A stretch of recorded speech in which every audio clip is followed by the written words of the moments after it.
A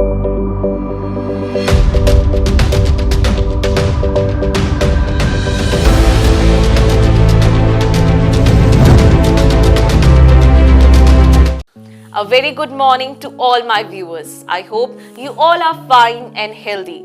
I am Harpreet Katar from English Department, GD Goenka Public School, Agra. And here we are back again with Gap platform शख्सियत. जैसे कि आप सभी जानते हैं कि शख्सियत एक ऐसा प्लेटफॉर्म है जिसे हमारे स्कूल के स्टूडेंट्स और लिटिल गोइंकन्स होस्ट करते हैं. Just because they are busy in their examination and preparation, hence I have got the opportunity to speak and host on this show. So I request you all to please join us together and welcome the personalities we all welcome together. Today we have another personality, एक ऐसी personality जो कि हमारे इस show के लिए बहुत important है, जिनकी बातों से, जिनके थॉट से, जिनके लाइफ से, उनके चैलेंजेस से और उनके सारे जीते गए अवार्ड से हमें कुछ सीख मिलेगी और उन सीख के साथ हम अपने शो को आज हम शूट करने वाले हैं. तो आइए मिलते हैं हमारे आज की पर्सनालिटी से जो कि हैं colonel GM Khan sir. Sir, we welcome you to this show. Very thank you and good morning everyone. Okay sir, so the first question which I really want to ask you about, that is about yourself. So please describe about yourself. हमें कुछ बताइए अपने बारे में, आपकी family के बारे में, आपके पास्ट के बारे में and especially about your profession. Sir please. As you know, I am Lieutenant Colonel Ghulam Mohammad Khan, famously known as Colonel Khan. I belong to Agra. Basic education मेरी केंद्रीय विद्यालय आगरा में हुई. Then I got selected in military school, that is Dholpur. तो there are 5 military school. तो pre independence जो 5 military school में से एक जालंधर वाला था, वो झेलम जो पहले होता था, वो झेलम वाला मूव टू पाकिस्तान. तो उसको कंपनसेट करने के लिए 1962 में इंडियन गवर्नमेंट ने एक मिलिट्री स्कूल ओपन किया जो कि धौलपुर में है, अभी आगरा के नज़दीक ही है. उसमें मेरा सिलेक्शन हुआ तो मैं स्कूल कैडेट बन गया. At the age of 10.5 year I left my home for my सैन्य शिक्षा. The military education started as a cadet. जब बच्चे माँ पाल के रखती थी, हमें तभी से पीटी परेड स्टार्ट करवा दिया गया था. देयर आफ्टर वहाँ से पढ़ाई कर ही रहा था. इन द मीन टाइम मेरे फादर जो थे वो फौज में थे. उनका रिटायरमेंट का मैसेज आया कि रिटायर हो रहे हैं. वो लोअर रैंक में थे, but he wanted to see me as an officer. That's why उन्होंने मुझे हॉस्टल में भेजा था कि मैं नहीं तो मेरा बच्चा आगे करेगा. उनका रिटायरमेंट का न्यूज़ सुना तो ये सुन करके तो मेरे मन में आया कि रिटायरमेंट हुआ. वो थोड़ा चिंतित हुए. उनकी फ़िक्र को देखते हुए मैं समर वेकेशन में था, एक आर्मी में रैली हो रही थी, मैं उसमें खड़ा हो गया और 228 जो थे वो नए रिक्रूट्स हुए. उसमें मेरा सिलेक्शन हो गया, जो कि पेरेंट्स को नहीं पता था. जस्ट टू सपोर्ट देम और समर वेकेशन में. और मेरा मेरिट में 8वां नंबर था. तो my father got angry at me कि I want to see you as an officer and you are becoming an education instructor. Army में जो एजुकेशन टीचर होते हैं उस रैंक में मैं जा रहा था. लोअर रैंक में नहीं था, बट एजुकेशन एक स्टेटस वाले था. तो मैंने बोला नथिंग टू वरी, मैं आई डू समथिंग. तो I kept on working and within 3 years मेरा सिलेक्शन हो गया आर्मी के अंदर एज एन ऑफिसर. तो मैं जो उनका ड्रीम था वो ड्रीम को भी उनको पूरा किया. उसके बाद मैंने, क्योंकि मेरे फादर जो थे वो पैराशूट रेजिमेंट जो कि कमांडो रेजिमेंट होती है उसको बिलोंग करते थे रादर. तो मैंने उसी को ऑप्ट किया और फिर मेरी जर्नी स्टार्ट हो गई. आगरा में पैराट्रूपिंग किया, जंप किया. कश्मीर में काफ़ी वक्त गुजारा, मतलब 40% मेरे जो मिलिट्री सर्विस थी वो मैंने कश्मीर में निकाला है. वहाँ जा कर के मुझे काफ़ी कुछ सीखने को मिला है। आगे बातचीत होगी तो उसमें मैं बताता रहूँगा कि कश्मीर के हालात क्या है, लोगों की सोच क्या है, हमारे बच्चे कश्मीर के बारे में क्या सोचते हैं और कश्मीर एक्चुअल में कैसा है। तो इस तरीके से जर्नी करते करते मैं फ़ौज में अपना आया। फ़ौज में पूरी सर्विस की, 32 ईयर सर्विस किया। फादर मेरे बेड रिडन हुए, बीमारी थी पार्किंसन, उनको लुक आफ्टर करने के लिए मैंने 2017 में VRS लिया। उनका मैं खिदमत कर पाया। सब बच्चों को बताना चाहूँगा कि माँ बाप की खिदमत ही सबसे बड़ी खिदमत है। अपने लक्ष्य को न भूलें और उनकी खिदमत पक्का करें माँ बाप को, क्योंकि जो सेक्रीफाइस उन्होंने आपके लिए किया है, जब आप बड़े होंगे तभी आपको पता लग पाएगा कि सेक्रीफाइस का मायने क्या है। बहरहाल मैंने अपनी तरफ से पूरी कोशिश की। वो अब दुनिया में नहीं है, भगवान उनकी आत्मा को शांति दे। और फिर मैंने यूपी गवर्नमेंट में अपने पास सिलेक्ट किया। पिछले 6 साल से मैं यूपी गवर्नमेंट में हूँ। आज की तारीख में मैं अपने सिकंदरा में ही हाउसिंग एंड डेवलपमेंट बोर्ड है, जिसको आवास एवं विकास परिषद बोलते हैं, उसमें मैं प्रवर्तन दल अधिकारी के रूप में कार्यरत हूँ। Thank you so much, sir, for this information, which is very important for all of us to know about a personality like him. सारे जहां से अच्छा हिंदोस्तां हमारा, हम बुलबुलें हैं इसके, ये गुलिस्तां हमारा। और इस गुलिस्तां की रक्षा के लिए अगर ऐसे लोग हमारे साथ जुड़े रहेंगे तो हमारा हिंदुस्तान बेहतर और बेहतरीन हर दिन बनता रहेगा। जैसे कि आप सभी जानते हैं कि ये हमारा शो एक ऐसा शो है जो कि बहुत सारे व्यूअर्स तक, बहुत सारे लोगों तक पहुंचना बहुत जरूरी है। और उसी के लिए आप सभी को एक इंफॉर्मेशन देना चाहूंगी कि ये हमारा जो शो है, इसमें हम लैंग्वेज का बहुत अच्छे से ध्यान रखेंगे। हम बाइलिंगुअल इस इंटरव्यू को शूट कर रहे हैं। It means we will speak in Hindi as well as in English, so that sir के थॉट्स, हमारे थॉट्स आप सभी तक बहुत आसानी से पहुंच सके। Thank you so much sir, आपने आपके प्रोफेशन के बारे में बहुत अच्छे से हमें बताया and we are very much happy to know about your life and specially your profession. I really want to know more about your family, your life, your personal life, how you manage everything, your profession and your life together. So थोड़ा सा हमें बताएंगे please. Right now I am in Agra, but my family is in Bangalore. They were also in Agra. My kids. Now my daughter is married, and son is there in Bangalore working. Now they don't want to come back to Agra. Again, a lesson for you all. This is our root. We need not to leave our roots at any point of time. We must be connected. But here in my case, what has happened, I served in all over the country. So my children kept moving with me. That's why they were not attached to the Agra. But what I have seen, the people who studied in Agra, कुछ आगरा ने उनको दिया, now they have gone away. Now they are considering Agra is not matching with the other countries, other parts of the country, like metro cities and all. Like in my case, my kids is considering Bangalore as अलग दुनिया. They are considering Agra कि एक Agra backward है. Now अगर हमारे ही बच्चों के अंदर ये थॉट आता है मैम, तो हमारे आपके ऊपर ज़्यादा जिम्मेदारी बन जाती है, टीचर्स के ऊपर जिम्मेदारी बन जाती है, हमारे रूट्स के ऊपर होती है इसके कि हमारे रूट्स को ना छोड़ें। पेरेंट्स के ऊपर जिम्मेदारी होती है, बच्चों को भेजें लेकिन बार बार वो लेकर के आए कि आगरा ने क्या दिया है। And remember at one point of time Agra was the capital city of greater India. तो आगरा के जो वैल्यू है, या उसका जो रेपुटेशन है, उसको हमने डाउन नहीं करना है बल्कि और ऊपर लेकर के आना है। तो बच्चे मेरे बेंगलोर में हैं, they are married, they have gone to the greener pasture of side. I am in Agra working here. हालांकि मैं पूरी दुनिया में ऐसा घूमा हुआ हूँ, फिर भी मुझे आगरा पसंद है। आगरा में काम कर रहा हूँ, आते जाते रहते हैं। आजकल डिस्टेंस जो है वो किलोमीटर्स में नहीं नापी जाती है, वो टाइम के हिसाब से नापी जाती है। तो बेंगलोर से आगरा 2.5 घंटे का रास्ता है, तो कोई दूर नहीं है।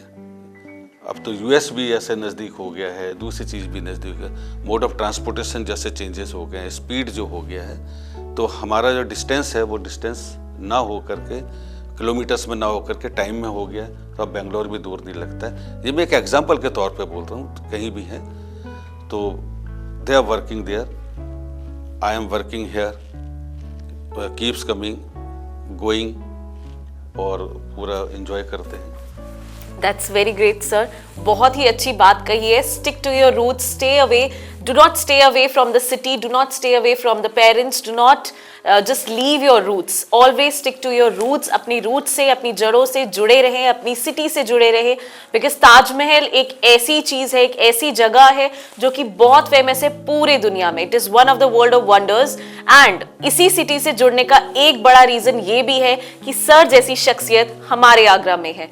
सो सर, अभी तक आपने अपने प्रोफेशन के बारे में, आगरा सिटी के बारे में एंड अपनी फैमिली के बारे में बताया। Thank you so much, because we have got a great information about him.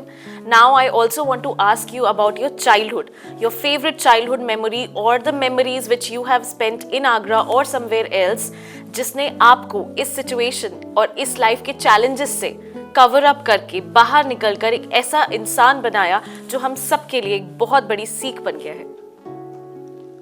Correct. सभी का जिंदगी में जो होता है कि कुछ न कुछ उतार चढ़ाव आते हैं, तो सेम मेरे भी उस फेज से निकला हूँ। चूँकि मेरे फादर, जैसे कि मैंने पहले बताया कि मेरे वालिद साहब जो थे वो फौज में थे, और हमको एक अपॉर्चुनिटी मिली थी जब मिलिट्री स्कूल के बारे में मैंने बताया। आजकल सैनिक स्कूल्स भी हैं, मिलिट्री स्कूल के अलावा काफ़ी खुल गए हैं। तो इससे पहले मैं अपने बारे में बताऊं, मैं सबके लिए एक जानकारी देना चाहूँगा, स्पेशली पेरेंट्स के लिए और बच्चों के लिए भी। जहाँ भी मौका मिले, सैन्य शिक्षा के 1-2 साल पक्का आपको लेना चाहिए। क्यों लेना चाहिए वो वजह आप इसके कमेंट्स में बताएंगे कि क्यों बच्चों को लेना चाहिए, और बच्चे बताएंगे क्यों हमें सैन्य शिक्षा लेनी चाहिए। मैं जब आगरा में ही था, केंद्रीय विद्यालय में था, मुझे अपॉर्चुनिटी मिली कि एंट्रेंस एग्ज़ाम में अपीयर होना है। एंट्रेंस एग्ज़ाम में अपीयर होने के लिए मैं तैयारी कर रहा था। तब मैं गांव से आया था, ज़्यादा मुझे वक्त नहीं हुआ था। मैं मैचिंग में उसमें था कि मैच कर रहा था लोगों के साथ, कि मैं थोड़ा पिछड़े इलाके से आया था, नानी के पास रहता था। तो मेरे वालिद साहब लेकर के जब आने के बाद तो मैं केंद्रीय विद्यालय में पढ़ा, पढ़ाई लिखाई मेरी आगे चलने लगी। तो दिन रात मेहनत किया। ये पहली बार, अगर आप बच्चों को पता नहीं होगा, आप किसी स्कूल का एंट्रेंस एग्ज़ाम देते हैं, लेकिन हमारा ऑल इंडिया एंट्रेंस एग्ज़ाम था जिसमें seats were limited, only 60 seats were there all India में। तो उन 60 सीट्स के लिए we were suppose to fight, and I got my place in that. मैंने ज्वाइन किया, तो स्कूल में जाना ही अपने आप में था। सबसे पहली बात ये थी, स्कूल में जाने के बाद पहली मेमोरी की जो आप बताएंगे, जब हमें पता लगा, जब हमारा उस्तरा चला बालों के ऊपर, जब सिर में एक बाल भी नहीं छोड़ा, तो हेयर स्टाइल तो तभी गायब हो गई थी हमारा। नेक्स्ट हमें पता लगा, जब मैस में जाते थे सब सेट मेन्यू होता था, और मेन्यू भी बिल्कुल फौजी काइंड, बिल्कुल बैलेंस डाइट के हिसाब से मिलता था। हमको हर चीज़ मिलती थी, बटर जैम वगैरह सब कुछ हमने पहली बार वहीं देखा मिलता था। लेकिन नमक मिर्च वगैरह जैसे माँ का हाथ का खाना वो नहीं था। आज भी हम अपने स्कूल में वापस जाते हैं तो हमें आज भी मैम वही खाना पसंद आता है और भरपेट खाते हैं। कभी मौका मिलेगा तो मैं जीडी गोयनका मैनेजमेंट को बोलूँगा कि अपने बच्चों को एक टूर करवाएं। 60 किलोमीटर दूर है मेरा स्कूल, तो अच्छा लगेगा उसके अंदर। एक शख्सियत और हमारे स्कूल से, अखिलेश यादव भी वहीं से पढ़े हैं। उनके फादर जब मुख्यमंत्री थे, लेकिन उन्होंने कभी इंटरफेयर नहीं किया था उनकी एजुकेशन को लेकर के कि उनको कोई विशेष जो है प्रिविलेजेस मिलना चाहिए, वो स्पेशल प्रिविलेजेस उनको नहीं मिले। हमारी लाइफ वहाँ पे स्कूल में शुरू होती थी सुबह मॉर्निंग 4:30। 5 o'clock हमें बेड छोड़ना पड़ता था, और अगर बेड से नहीं उठे हैं तो बड़ा सेट रूल था कि बेड को ही उल्टा कर देते थे बच्चे समेत। तो पेरेंट्स को कभी नहीं, आज आप लगेगा कि टॉर्चर होता था, बट अभी कर रहे हैं कि कहाँ गए वो दिन। तब हमको स्टार्ट हुआ कि हमारे मॉर्निंग जो होती थी किसी भी हालत में 5 o'clock होना है और 5:30 5:45 हमको पीटी ग्राउंड पे होना होता था। और पूरे टाइम स्कूल में हमको जो सीनियर्स थे वो वॉक पैदल चल लेते थे, लेकिन जो अप टू 11th स्टैंडर्ड जो था उनका काम पैदल चलना नहीं होता था, हर काम दौड़ करके होना होता था। Can we believe it today's life? अब माँ बच्चे के पीछे पड़ के बोलती तुम खाओ ये करो, वहाँ तो भूख अपने आप लगना शुरू हो जाता था कि हमने खुद खाना है। प्रैप्स होती थी, पूरा सेट ड्रिल था। तो अब छोटे से मैं आपको बताऊंगा कि our day starts normally at 4:30 and 10:30 हमारा around 10 o'clock lights out. Okay, PT, then we were suppose to go to the academics. After academics, lunch after lunch there is a prep means self study. Thereafter games again freshen up, then again prep, dinner, coming back again prep, then go to sleep. This was the routine. बीच में पूरे जो आपके school में activities होती हैं सारी activities हमारे school में होती थी, जो कल्चरल एक्टिविटी। तो वहाँ की जो लाइफ थी उस लाइफ ने हमको काफ़ी सारा, वो मेमोरीज हम कभी भी नहीं भूलते। We call ourselves as Georgian because 1925 में पहला स्कूल ओपन हुआ था और चैल में, जो चैल है शिमला के ऊपर चैल हिल्स हैं, वो वहाँ पे दुनिया का सबसे हाईएस्ट क्रिकेट स्टेडियम है, रणजीत सिंह का जो स्टेडियम है क्रिकेट का स्टेडियम हाईएस्ट है। वहाँ स्टार्ट हुआ था 1925 में, ब्रिटिशर्स ने स्टार्ट किया था। तब उसका नाम रखा था king George's royal Indian military college. वहाँ से ये स्टार्ट होता गया, आज ये इसका नाम हो गया है राष्ट्रीय military school.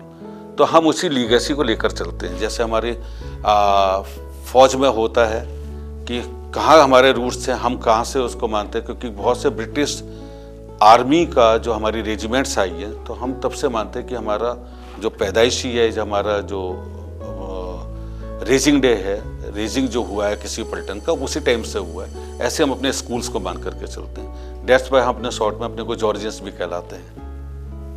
Thank you sir. कुछ ना से कुछ बनने तक का सफर बहुत लंबा सफर होता है, जिसमें commitment, hard work, resilience are very important and they are the key to success. So thank you so much, sir, for telling us more about the childhood and how you have become the person you are today.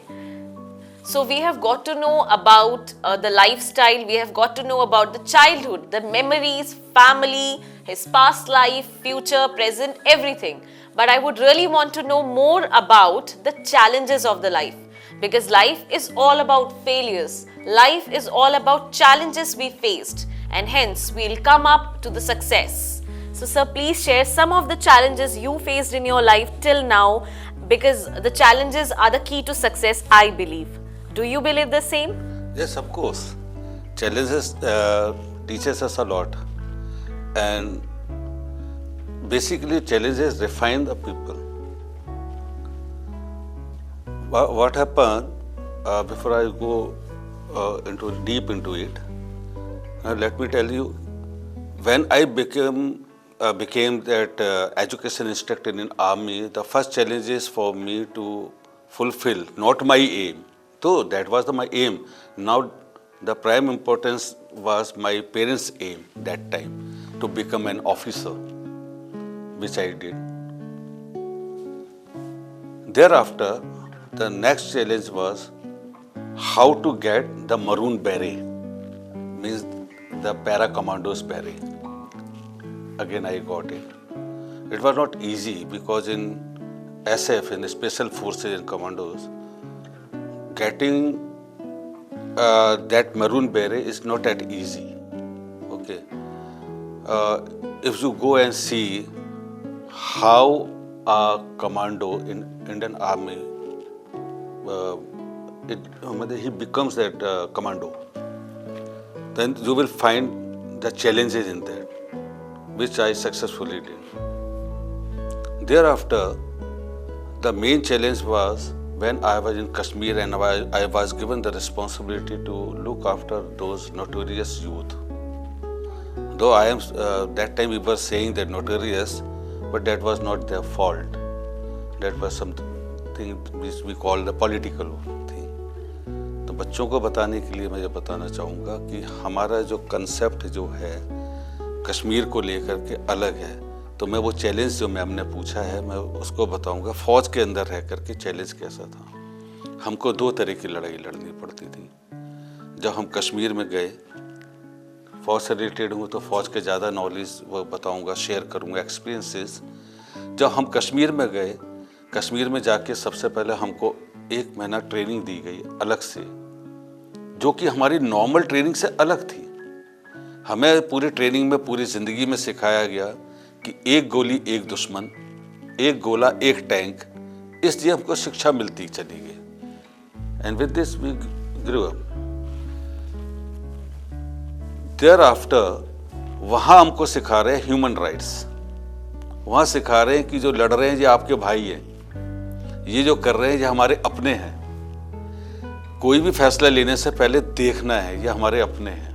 जैसे Naxalite areas में CRPF वगैरह जो fight करती है उनको भी ये सिखाया जाता है। यहाँ बड़ा चैलेंजेस होता है। सबसे बड़ा फिर से फौजी के पास चैलेंज जो मेरे लिए भी था, मैं अलग नहीं हूँ उनसे, there is set line there कि ये हमारी बाउंड्री है, ये इंडिया है, ये पाकिस्तान है या चाइना है या दुश्मन जिसको भी बोलें वो हैं। बट हम इसमें कैसे पता करेंगे कि हमारा दुश्मन कौन है? उसने तो कोई यूनिफॉर्म नहीं पहनी, उसमें तो कोई बाउंड्री नहीं है। देश एक है, लोग हमारे हैं। उनके माइंड को, देश को खतरा भी ना हो, देश का नुकसान भी ना हो, उन लोगों का साइकोलॉजी भी चेंज करें। चेंज ना करें तो कम से कम सबड्यू करें। ये बड़ा चैलेंजेस आता है। इसके लिए अलग अलग योजनाएं चलाई जाती थी, जैसे ऑपरेशन सद्भावना वगैरह चलाया करते थे। तो ये ऑपरेशन सद्भावना वगैरह चलते थे। साथ में फिर हमने उन जो टेररिस्ट या दूसरे लोग जो हैं जो देश का नुकसान कर रहे हैं उसको एलिमिनेट भी करना है। उसके अंदर चूज करना वो बड़ा हमारे लिए मुश्किल होता था कि कहीं गलत ना हो जाए। दैट्स वाई आप देखेंगे कि अगर इस सब चीज़ों के लिए कई बार आप लोग के जहन में आता होगा कि हमारे पास सब कुछ है, तो इतने कश्मीर के अंदर या नॉर्थ ईस्ट में इतना सैनिक क्यों मर जाता है जब सब कुछ हमारे पास है? तो वो इसी चीज में लगता है कि हमको नुकसान हो जाए लेकिन कोई गलत आदमी का नुकसान ना हो। हम ये पूरी कोशिश करते हैं। ये बहुत बड़ा चैलेंज होता है जो कि आम पब्लिक को नहीं पता होता, कि बहुत मुश्किल होता है। अगर हमें पता है, जब तक कंफर्म नहीं हो जाता हमारी गोली नहीं निकलती। इसी चीज में बताऊं कि हमारा मैं एक हाइट्स पे बैठा था। It was in 2010 7th of September। तो हम मान के चलते हैं कि अगर हम 1000 बार अम्बुश लगाने निकलेंगे तो 2 मौके मिलेंगे। उस 2 मौके में भी सक्सेसफुल होना वो बड़ी बात होती है, क्योंकि घने जंगल होते हैं, हाइट्स होती है।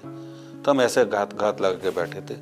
तो मेरा जो एक ऑब्जर्वर था उसने बोला, साहब देखिए मुझे लग रहा है कि ये आतंकवादी आ रहे हैं। वो लगा, मैंने उसको मना किया कि I was the incharge of that operation. तो मुझे लगा कि नहीं, वो नहीं है। फिर उसने बोला कि हम जवान को उस समय रेस्पेक्ट भी देते हैं। पीस की बात अपने अलग होती है, लेकिन उस जगह पर हम सब लोग बराबर हैं, साथ में सोते हैं, खाते पीते हैं। वहाँ ऑफिसर जवान कोई डिफरेंस हम नहीं रखते, क्योंकि लड़ाई होती है, सब अपनी जिम्मेदारी निभा रहे हैं। जब वो सामने देखा कि एक ऊपर आया फिर दूसरा आया, उसका पूरा उसने पैटर्न बताया, तब कंफर्म हुआ कि वो मिलिटेंट टेररिस्ट हो सकते हैं। लेकिन क्या होता है कि जहाँ गुज्जर जो बकरवाल अपने गाय भैंस चराने जाते हैं, कि हमको लगा कि वो लोग भी हो सकते हैं कि आ जाएं। जब वो आने के बाद हमारे किलिंग एरिया में आए, जब बिल्कुल कंफर्म हो गया कि वो हैं, तब तक उन्होंने हमको देख लिया था शायद किसी ने, तो फिर उन्होंने फायर ओपन किया, जो कि मेरे जवानों को लगी। एक के थाई में लगी, एक के पीठ में लगी। जिसके पीठ में लगी बुलेट प्रूफ पहना हुआ था तो वो बच गया, जिसके थाई में जिसके गोली लगी वो गया। जज्बा, चैलेंजेस, आतंकवादी भागने ना पाए, जवान की जान बचानी। हम डिले क्यों हुए? क्योंकि हमको कंफर्म करना था कि बिल्कुल 100% कि ये सिविलियन नहीं है, टेररिस्ट है। But they open fire. Unfortunately गोली किसी का चेहरा देख के नहीं लगती है, वो हमेशा अपनी डायरेक्शन में जाती है, एक थाई में लगी, पूरी रात रहा। वो जवान बोला, साहब मैं अपने को कर लूंगा, आप लड़ाई लड़ो। जज्बा, फिक्र। जब ऑपरेशन खत्म करके आए, वो पांचों चले गए थे, पांचों भाग गए, 5 थे आतंकवादी। जब वापस आए, वो आकर के जवान हमसे पूछता है कि साहब ऑपरेशन का क्या हुआ। हम पूछते तेरा क्या हुआ, ब्लड निकल रहा है। बोला मेरा छोड़ो, बताओ ऑपरेशन का क्या, और किसी को नुकसान तो नहीं हुआ। तो मतलब जब एक सिपाही जो है, जो गांव से आया हुआ है, उसके अंदर ये जज्बा है। मैं लेसन के बारे में बात करना चाहूंगा। यही जज्बा हम सबके अंदर अलग अलग रूप में होना चाहिए कि जो हमारा मिशन है, मिशन के पीछे लगना चाहिए। मैं अपना एज एन ऑफिसर मैं कबूल कर रहा हूं कि जो 5 भागे थे, वो अलग बात है, एक हफ्ते बाद वो 5 के 5 मारे गए, लेकिन वो दूसरी जगह मारे गए, उनको घेर के मारे गए। अपने रिक्यू किया, और माइंड पर बड़ा स्ट्रेस होता है कि हमारे हाथ के सामने से कैसे निकल के चले गए। और फिर उन 5 को मारा गया, जिसमें कि फिर मुझे वीरता पुरस्कार मिला, सेना मेडल मिला है, और सक्सेसफुल ऑपरेशन रहा। हालांकि 1 हफ्ता और लगा, लेकिन फाइनली वी डिड इट। तो मिशन अगर है, अगर हमने इरादा रखा है, पक्का इरादा है, पक्की सोच है और जज्बा है, जिसका कहते हैं दिल और गुर्दा हमारे मजबूत हैं, तो हम अपना मिशन पा ही लेते हैं। If I want to explain, if I want to give a definition of bravery, I would definitely say Colonel G.M. Khan, sir. Because bravery is something which cannot be explained or seen but felt. और sir ने जो bravery दिखाई, जो challenges अपनी life में, अपनी professional life में face किए, वो किसके लिए? वो हम सब के लिए, हम सब के लिए, जो हम सब अपने घर पर शांति से, प्यार से और बहुत अच्छे से, खुशी से अपने सारे त्योहार मनाते हैं। We celebrate every festival, we celebrate all the happiness together with our families, whereas the people, the soldiers, the army people, they stand at the borders, they fight for us, they do everything for all of us. So we should salute sir and all the military people out there. Thank you so much, sir. What is success? So here we are with another question to be asked from sir कि success क्या है? उनकी life का success mantra क्या है? So sir, we request you to please share something about the success mantra of your life. Sure. As you know, as you have described, everyone has his or her own success mantras. But मेरा मानना है कि जिस तरीके से आदमी अपने time to time refine होता रहता है, his mantras also changes. बचपन में और कुछ होता है, चाहत। मंत्रा इज व्हाट? जो कोई चाहत होगी, कोई टारगेट होगा, कोई लक्ष्य होगा, उसको पाने के लिए आपके वो मंत्रास होते हैं। हम किसी एक मंत्रास पे स्टिक नहीं होते, ऐसे हमारे भी चेंज होते गए। लेकिन अभी जो बिगर जो मंत्रा है, और जो हम फौज में बहुत ही कॉमन मंत्रास मान के चलते हैं, जो अभी मेरे छाप छोड़ गया है, एंड दैट इज नाम नमक निशान, NNN, नाम नमक निशान। नाम, आपका नाम, माँ बाप का नाम, सोसाइटी का नाम, सिटी का नाम, आप ये सब, नाम इज व्हाट, योर रेपुटेशन, उसके हिसाब से चलना। वो एक लाइन बना देती है, जैसे शेयर मार्केट में सपोर्ट एंड रेजिस्टेंस होता है, या किस तरीके से एक सपोर्ट लाइन कि इसके नीचे नहीं जाना, जिसको कि हम पुराने लोग बोलते थे नाक की लड़ाई, कि हम इसके फैमिली वैल्यूज वगैरह इसके नीचे नहीं जाना। आज भी कई जगह एक्सेप्टेबल नहीं होते। तो बच्चों, हम जो तोड़ने की कोशिश करते हैं कि क्या हो गया, नहीं, नाम बहुत बड़ी चीज होती है। अगर आज हम थोड़ी सी चीज भी लेकर के चलेंगे कि क्या हो गया, अगर ऐसा हो गया तो हम बहुत सारी चीजें इनहेरिट करते हैं पेरेंट्स से, बहुत सारी चीजें करते हैं एनवायरनमेंट से। बट एनवायरनमेंट तो आपको अलग अलग मिलेगा। आप आगरा में कुछ मिलेगा, दिल्ली में जाके कुछ मिलेगा, फॉरेन कंट्री में कहीं स्टडीज के लिए, हायर स्टडीज के लिए आते हैं और कुछ मिलेगा। लेकिन जो रूट्स, जो वैल्यूज हैं, वो वैल्यूज को तो कैरी करना पड़ेगा। तो आपको एक लाइन ड्रॉ करनी पड़ेगी। कहाँ? रिमेंबर, हमारा हर एक्शन, हम के पीछे कोई ना कोई नाम खराब होता है या नाम ऊंचा होता है। आप जीडी गोयनका को बिलोंग करते हैं तो आपका कहीं भी कोई आपका अचीवमेंट है तो पीछे आएगा, आप बोलेंगे yes I did my schooling from GD Goenka. तो आपका वो बेस जो है वो निकल के आता है। पेरेंट्स खुश होते हैं क्योंकि आपने माँ बाप का नाम किया है। आपका खुद का नाम होता है, देश का नाम होता है, शहर का नाम होता है, तो दैट इज नाम अकॉर्डिंग टू मी। तो जब ये रखेंगे तो आपका सक्सेस होने के जो है चांसेस ज़्यादा बढ़ जाते हैं। फिर नमक, अगेन उसी का कंटिन्यूशन में है कि आपने नमक मतलब अगर आपने अपनी बात पे स्थिर रहना, अपनी सोच अपने फैसले पर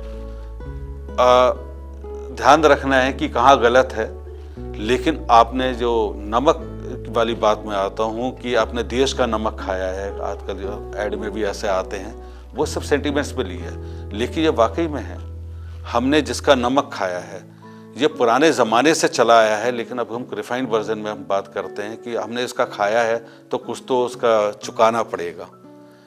हम गोयनका फैमिली के अंदर आकर के अगर हम बच्चे हमारे पढ़ाई कर रहे हैं या जिन माँ बाप ने बच्चों को भेजा, कुछ सोच के भेजा होगा, तो बदले में जो यहाँ से जो फैमिली दे रही है, गोयनका इंस्टीट्यूट आपको दे रहा है, यहाँ पर आया है, तो ये नहीं कि आपने कुछ दिया है, कुछ रकम दी है, फीस दी है और उसके बदले में आप एजुकेशन ले रहे हैं, लेकिन आपने यहाँ का पानी भी पिया है तो आपने वो खरीदा हुआ पानी मत पिए। इसका इस जगह का, हर जगह का, आप ग्राउंड पे भी गए हैं, रूफटॉप पे भी गए हैं, प्ले ग्राउंड पे भी गए हैं, इसका एक एक निचोड़ जो कि आपको नमक के रूप में आपको वो दे रहा है।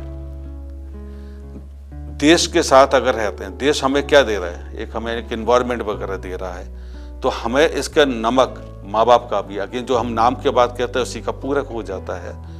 तो इसी का नमक को हमने डाउन नहीं करना है। कहते हैं हमने तुम्हारा नमक खाया है तो हम तुम्हारे साथ गद्दारी कैसे करें। तो यहाँ पे आता है भरोसा कि हम गद्दारी ना करें, और खासकर देश के साथ हमारा हर एक एक्शन हमारे देश को आगे बढ़ाने में काम आता है, और हर एक हमारा नकारात्मक नेगेटिव हमारी सोच है या एक्टिविटी है वो देश को नीचे गिराएगा। जब देश बोलते तो पहले अपने से शुरुआत होती है, हम नीचे जाते फिर धीरे धीरे करके देश का भी नुकसान होता है। निशान बोले हैं जैसे आजकल हम लगाते हैं, आज भी मैं प्राउडली अपना आई प्राउड इंडियन आर्मी करके लिखा हुआ है, मुझे अच्छा लगता है, मैं कैरी करता हूँ। अगर मैंने कैप लगाया है ये मेरा निशान है, तिरंगा मेरा निशान है। आपका अगर स्कूल है, स्कूल का कोई फ्लैग है, वो आपका निशान है। आप कोई भी फाइट करते हैं तो अपने निशान के लिए फाइट करते हैं।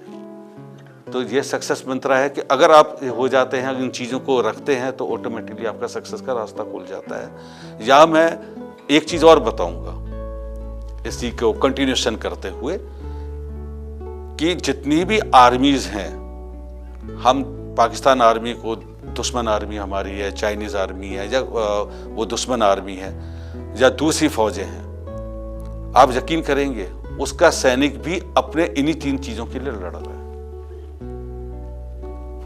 जिसका भी आता है, हम यूएन मिशंस में जाते हैं, हम साथ में रहते हैं, खाते पीते हैं, लेकिन जब युद्ध का माहौल होता है तो हमारा दुश्मन होकर के लड़ाई होती है।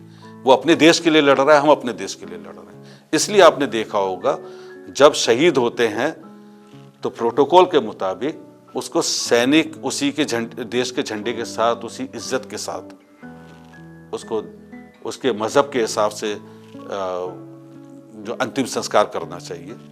इसीलिए आपने देखा होगा जब पोरस और सिकंदर की कहानी हम सुनते हैं, जब उसको गिरफ्तार किया गया था, पकड़ा गया था, बंधक बनाया गया था, जब कस्टडी में आया तो सिकंदर ने बोला कि क्या करे, तो उसने बोला जो एक राजा दूसरे राजा के साथ करता है, यानी कि एक सैनिक दूसरे सैनिक के साथ करता है। तो रिमेंबर, जिंदगी में हमारे कितने भी दुश्मन आ सकते हैं, लेकिन हमने मानवता का ही व्यवहार करना है, अंत में यही आता है। तो सक्सेस मंत्र, ये सक्सेस मंत्र चाहे बच्चा हो, बड़ा हो या कोई भी हो, ये अलग नहीं हो सकता। हार्ड वर्क, परसिवरेंस और डिटर्मिनेशन ये दुनिया बोलती है, बट बेसिक चीज़ें मैंने बताया और हिंदी में बताया, नाम, नमक, निशान, ये ट्रिपल एन रखेंगे तो आपके सब चीज़ें इसी के अंदर कवर हो जाती हैं। Thank you sir. नाम, नमक और निशान, success Mantra for everybody, for me, for you and for all of us. Sir, आपने बताया हमें सक्सेस मंत्रा, चाइल्डहुड के बारे में, आर्मी के बारे में. What next? आर्मी के बाद क्या? क्योंकि आर्मी के बाद मुझे नहीं लगता कि कोई ऐसे प्लेटफॉर्म है जो सर्व कर सकते हैं सर, क्योंकि सर की जो पोस्ट है और सर की जो काम है, उनकी जो सक्सेस है, it can not be matched somewhere else. But after retirement, after army, you have to do something. What else sir? What next? A very good question, ma'am. Actually, I wanted to give my services for upliftment of youth, basically, and spread awareness, especially to join armed forces, and in that, especially the girls, because I know कि आज लड़कियां क्या क्या कर सकती हैं और किया भी है. आर्मी से पहले अगेन मैं इसमें एक चीज़ जोड़ना चाहूँगा, आपके नॉलेज के लिए बताना चाहूँगा कि बच्चे कैसे निकल के आते हैं.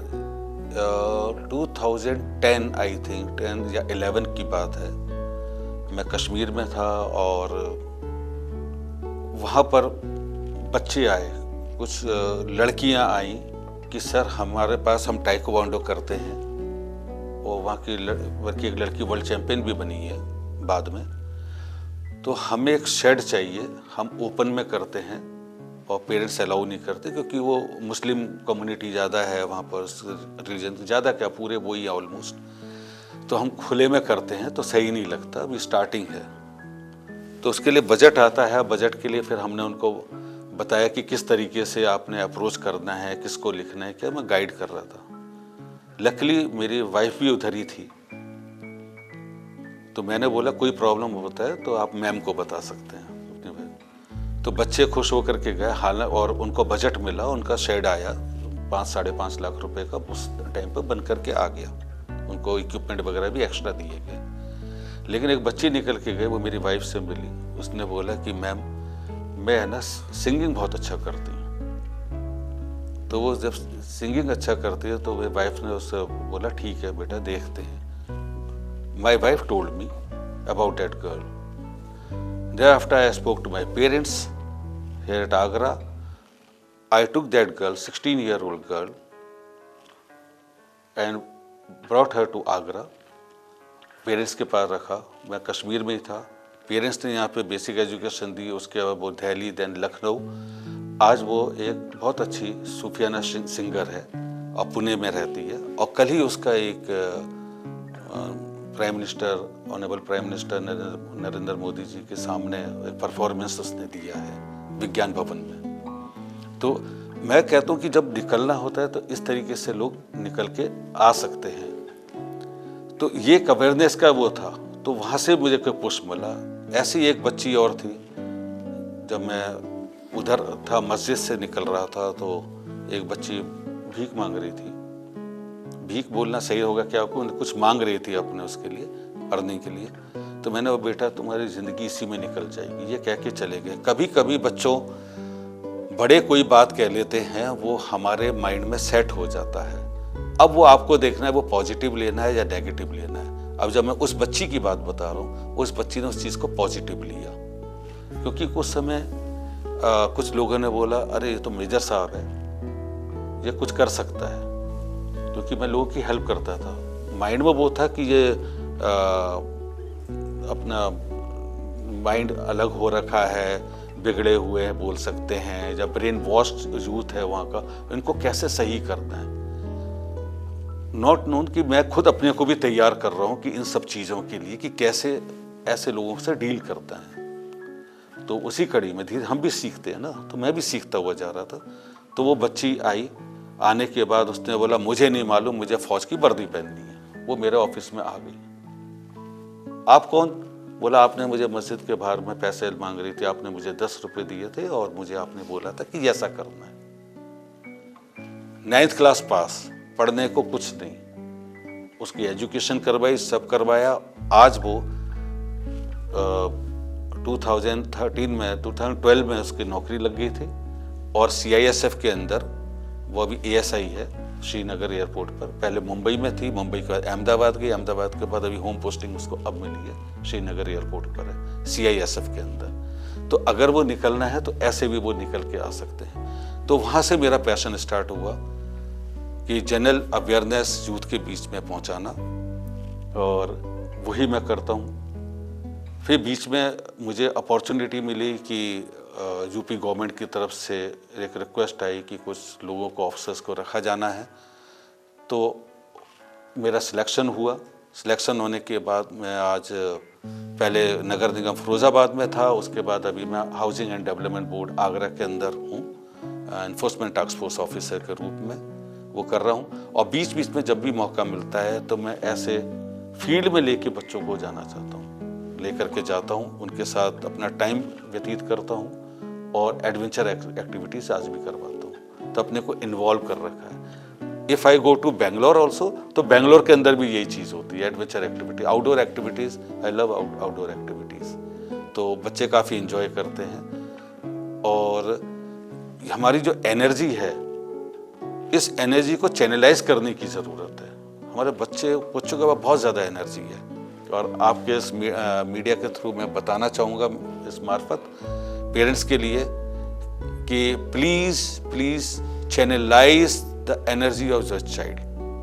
अगर आपका बच्चा मना भी करता है कि मैं ये काम नहीं कर रहा हूँ, तो उसका पर्पस ढूंढिए, क्यों नहीं कर रहा है, और उसको निकल के आइए कि क्या करना चाहता है, अपने हिसाब से चूज कीजिए और उसको आगे बढ़ने के लिए प्रेरित कीजिए। Thank you so much, sir.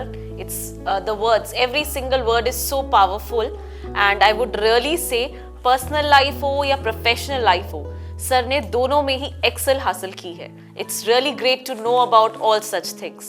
He is an inspiration for all of us. Being a person, being a part of Indian Army, being somebody who's always active at 57. Sir, मेरा दूसरा प्रश्न आपसे बस यही है कि आप इतने एक्टिव कैसे रहते हैं? आपका हेल्थ मंत्र क्या है? ये बड़ा वो सवाल है कि जैसे कि किसी फौजी को बोलना कि आपका हेल्थ मंत्र क्या है।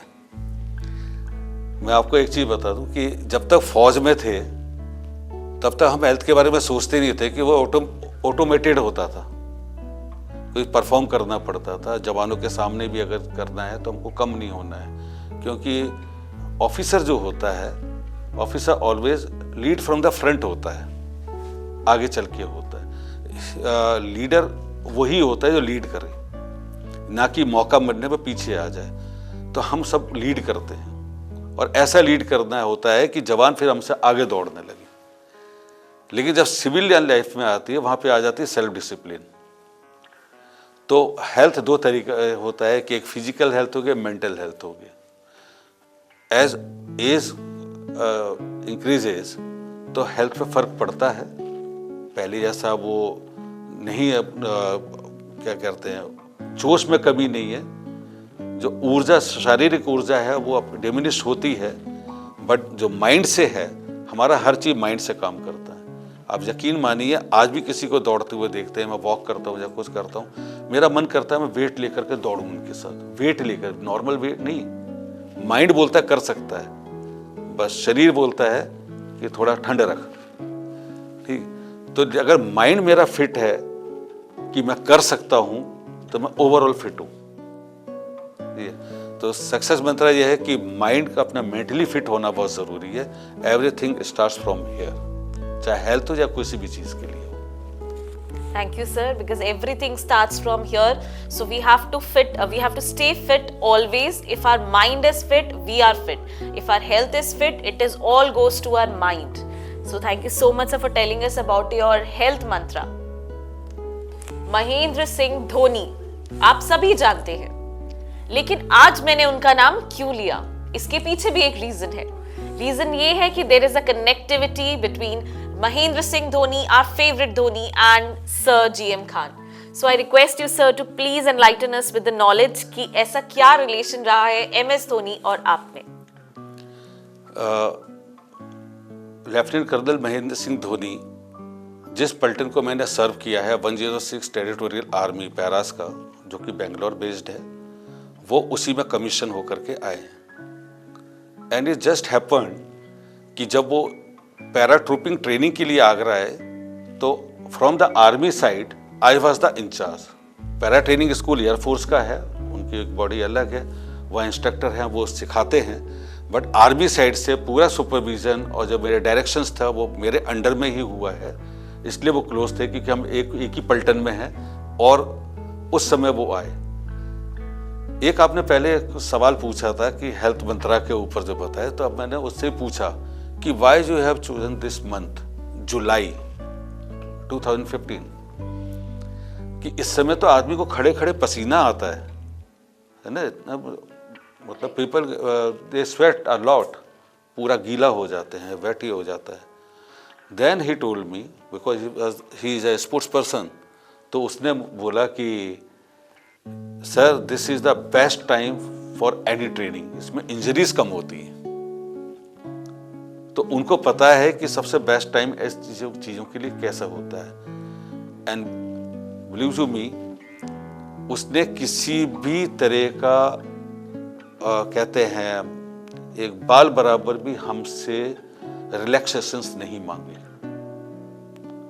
नाइट जंप था, वी टोल्ड हिम कि नाइट जंप मत करो, हो सकता है इंजरी हो सकती है रात में, क्योंकि जब पैराशूट से आते हैं नीचे दिखाई नहीं देता है। बोला नहीं, अगर मैंने विंग्स लेना है, जब हम वी अर्न विंग्स पैराट्रोपिंग जंप करने के बाद, मैं बिल्कुल वो लूंगा जो दूसरे लेते हैं। तो सीखने को मिलता है कि वो he was a privileged one, but still उसने प्रिविलेजेस नहीं लिए।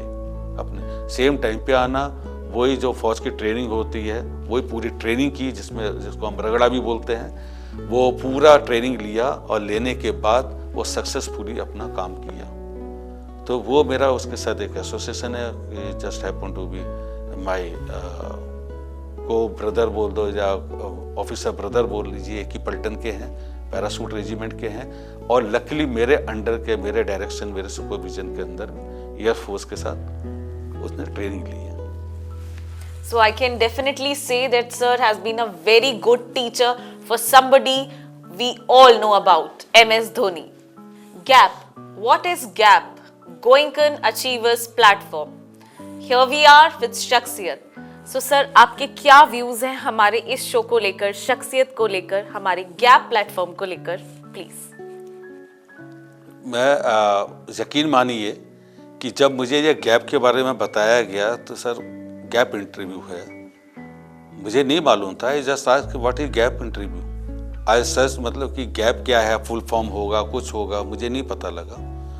तो कहीं लग रहा था कि जी से गोयंका करके कुछ होगा, बट मुझे नहीं पता लगा। Then I asked the principal mister Puneet Vashishth sir, तो उन्होंने बताया कि इस तरीके का है। देन उन्होंने मुझे कुछ क्लिप भेजा कि इस तरीके से होते हैं। आई वाज जैप्ड टू सी कि दिस इज द कंडक्ट जो हमारे स्कूल के बच्चे कर रहे हैं, और so confident and heads of to मतलब टू ऑल टीचर्स कि बच्चों को ऐसा जीडी गोयंका के अंदर नर्चर किया जा रहा है कि कॉन्फिडेंटली वो आ रहे हैं, एक एंकर बन रहे हैं। जिसको आज हम पॉडकास्ट बोलते हैं वो बच्चे पहले से कर रहे हैं। पॉडकास्ट तो आज स्टार्ट हुआ है, बट गोयंका के बच्चे पहले से पॉडकास्ट कर रहे हैं। ये एक बहुत बड़ी बात है। तो अच्छा लगा, और I pray to the god कि ये डे बाय डे अपना इम्प्रूव करता रहे, बच्चे करते रहे। आपका इंस्टीट्यूट भी देखा, is lovely, beautiful and matching the world standards. Thank you sir. As we all know, I have already informed you, पहले भी मैंने बताया है, मैं फिर बताना चाहूंगी कि ये सीट, ये जगह हमारे बच्चों की है। Just because they are preparing for their examinations, hence I have got the opportunity to speak and host the show. So children, we are waiting for you. As soon as you will finish up with your examinations, your seat is waiting for you. And this is the last question I would really want to ask you, sir. हमारे बच्चों के लिए, हमारे गोइंकन्स के लिए और हमारे viewers के लिए आपका क्या मैसेज है? मैसेज ये है कि जो टाइम है, लोग बोलते टाइम, ये सबसे महंगी चीज़ है, क्योंकि एक बार निकल जाता है, वो दोबारा आप उसको कमा नहीं सकते, ला नहीं सकते। मनी गॉन वापस आ जाएगा, हेल्थ गॉन एक बार आप उसको रिवाइव कर लेंगे, सब कर, बट टाइम को आप नहीं कर सकते। बहुत सारी चीज़ें हैं हमारी लाइफ के अंदर भी, आज हम पीछे पलट के देखते हैं कि हमने वो वक्त, जो एक वक्त के साथ एक बर्बाद जुड़ा होता है कि वक्त बर्बाद किया, तो सदुपयोग करना, उसको यूटिलाइज करना पॉजिटिव वे में, और उसको बर्बाद करना, ये दो फर्क है। वक्त अपना चल रहा है, डे बाय डे हम बढ़ते चले जा रहे हैं, और अगर निकल जाता है तो फिर उसकी भरपाई नहीं हो सकती है। तो मेरा मानना है वक्त एक ऐसी चीज है जो आपको फ्यूचर में प्राइड भी फील करा सकती है और आपको रिग्रेट भी करा सकती है। तो मैं नहीं समझता कोई रिग्रेट वाले फॉर्म में जाना चाहेगा, वो उसको प्राइड फील होना है। वक्त की कदर समझिए और इस वक्त के अंदर इस वक्त बच्चों आपको अपने माँ बाप की सुननी है, आपको अपने टीचर्स की सुननी है। पुराने जमाने में गुरु हुआ करते थे, तो माँ बाप और आपके टीचर्स जो हैं यही आपके सही गुरु हैं जो आपको डायरेक्शन दे रहे हैं। ऑलवेज रिमेंबर, हम फौज में बोलते हैं पलटन के लिए माई पलटन, हमारे पीछे लिखा होता था माई पलटन, if it is on right let it be on right, if it is on wrong left put it on right, but my battalion. उसी तरीके से आप अपने फैमिली के लिए या अपने स्कूल के लिए या अपने लिए या मान के चलिए कि अगर सही रास्ते पर हैं तो सही रास्ते पर कंटिन्यू रहें, और अगर हम जरा भी उस ट्रैक से नीचे हो जाते हैं, उस ट्रैक के ऊपर हम आ जाएं, लेकिन मेरा इंस्टीट्यूट जीडी गोयनका और मेरे माँ बाप, पेरेंट्स, जो माई फैमिली, वो किसी भी तरीके से उनको कहीं भी उनका धब्बा नहीं लगना चाहिए। इस चीज़ की फिक्र होनी चाहिए, और ये सब होगा जब हम वक्त की सही कदर करके चलेंगे और आगे बढ़ेंगे। आपके सारे मिशन सही होते जाएंगे। द ओनली थिंग इज, लोगों को डिफिकल्ट लगेगा, बहुत सारी चीज़ें आएंगी वक्त के साथ साथ, एज के साथ साथ, तो आपके केमिकल रिएक्शंस चेंजेस भी होते रहेंगे बॉडी में। लेकिन आपको क्या करना है कि आपको वक्त की कदर करनी पड़ेगी, और ध्यान रखना है नाम नमक निशान, इन चीज़ों को आप कंबाइन करके चलेंगे तो आपका मिशन सक्सेसफुल जो बोलेंगे, अब मिशन कुछ भी हो सकता है, but that mission will be a successful one. आप इसको नोट करके रख लीजिए। Thank you sir. नाम नमक निशान हम सभी बहुत अच्छे से याद रखेंगे। जैसे कि मैंने पहले भी कहा कि आगरा ताजमहल के लिए जाना जाता है, बट अब से मैं कहना चाहूंगी कि सिर्फ ताजमहल ही नहीं, सर जीएम खान सर के लिए भी जाना जाएगा आगरा, हमेशा हमेशा के लिए। सर, आपका आना हमारे लिए बहुत अच्छा रहा है। Thank you so much for coming. We are honoured, we are pleased that you are here with us, और आपने अपने बिजी स्केड्यूल में से हमारे लिए कुछ चंद समय निकाल कर यहाँ आकर हमारा दिन बना दिया। Thank you so much sir. जय हिंद सर। Thank you. जय। जैसे कि मैंने पहले भी कहा था, सारे जहां से अच्छा हिंदुस्तान हमारा, हम बुलबुले हैं इसके, ये गुलिस्तान हमारा। इस गुलिस्तान के रखवाले आज हमारे साथ थे हमारे गैप प्लेटफॉर्म पर, जिसका नाम है शख्सियत, कर्नल जीएम खान सर। बहुत कुछ सिखाया इन्होंने हमें, और मैं आशा करती हूं आप सभी ने भी बहुत कुछ सीखा होगा। इस सीख को याद रखिएगा, इस सीख को अपनी जिंदगी में फॉलो जरूर कीजिएगा। और इसी के साथ मैं आप सभी से अलविदा लेना चाहूंगी। Thank you so much. If you like this video, please like it, comment and share. Jai Hind, Goenkan, Namaskar.